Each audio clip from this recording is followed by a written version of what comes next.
Hello traders, sorry about my voice, I'm very cold.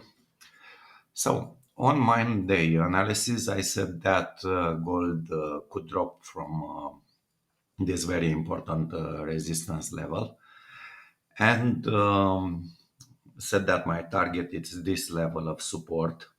Indeed, the price fell, broke even under this support, and as we can see, stopped in this support.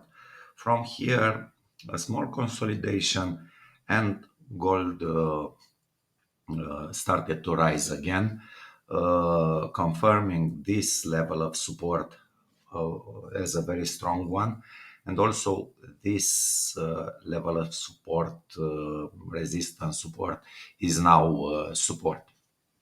So now we are before NFP data, and I'm not trading at this moment. I wait to see what the price will do after the data will be released.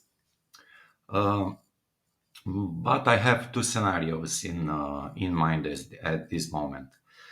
The first one is a new drop under this support, and in this case we have here a lower high, and the second, of course, is a rise.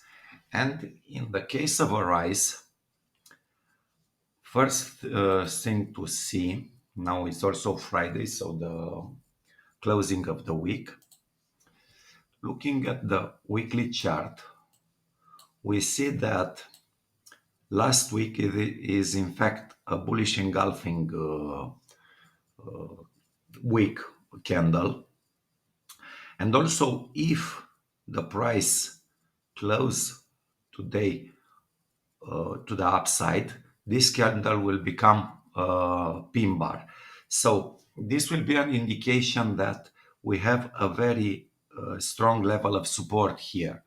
Also, going back, let's say to 4 hours, going back to a shorter term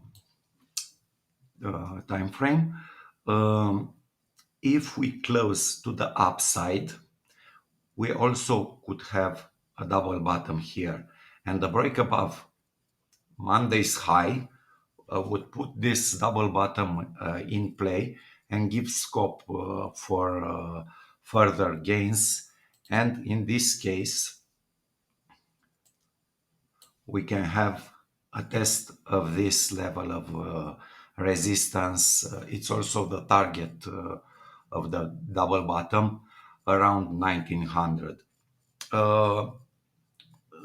In this moment, as I said, I'm out. But as the market is looking, I'm bullish, to be honest. We have this leg up, this consolidation, and if it breaks up above this short-term level of resistance, we can continue to the upside. And as I said, we have the bullish scenario in play. So that's it for today's analysis. Thanks for watching. Bye bye.